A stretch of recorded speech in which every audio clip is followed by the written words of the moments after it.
everyone, we have rabbit proofed our flower field, and in case you also need to do the same, we thought we'd show you what we did. So we'll just look at the netting that we used first. So we used the thickest gauge we could find because this is coming in contact with the soil down here. We wanted it to last the longest amount of time, so we used, I think it was about 1 mil thick. The size of the holes are 38 mil, I think, and apparently they're the right size to stop rabbits from coming through, including the babies.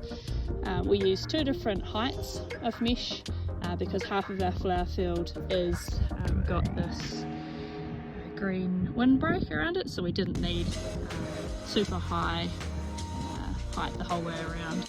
So this short bit here is 600 mil and the longer stuff is 900 mil.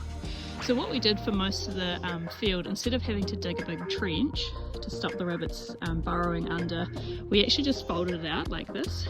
So you can see here we've not dug it in at all, so it's just lying on the ground, or rather stapled into the ground using ground staples.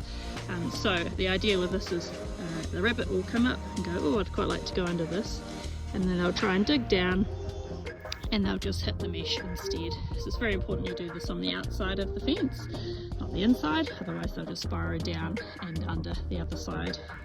So it's important to make this a bit of a fortress, make sure that there's no gaps available for the rabbits to get through at all, because if they get in and they can't get out, then obviously you've trapped a rabbit in there, and that's not what we want to do. So gates are a vulnerability point, I guess. So I'll show you what we did for this.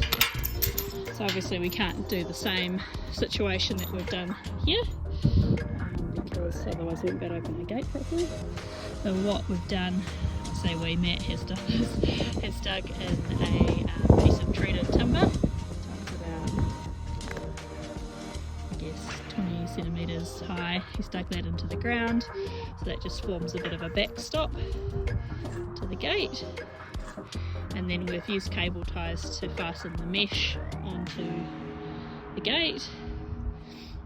And you can see here, well, we haven't got the windbreak. You can see the mesh is a little higher off the ground to stop the rabbits jumping in over the top. I thought I'd just show you what the ground staples look like. So they're about 20 centimetres tall, I'd say, and we just stuck them into the ground to fasten the netting every few metres or so. So we got these from a place called Redpath in Palmerston North, and we use them for our weed mat as well. The one challenge we came up against was this is a boundary fence, so this is the neighbour's place over there, and obviously I'm not about to go jump into the neighbours and start fencing on their side of the fence.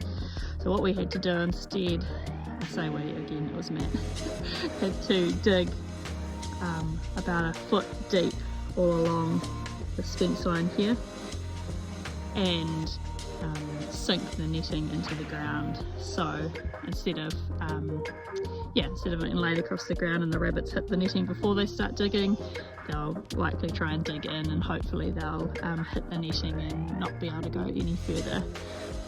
So that's what we had to do on the boundary. Cool, so that's how we did it. If you have any questions or anything, just drop them in the comments and we'd be happy to answer them for you. So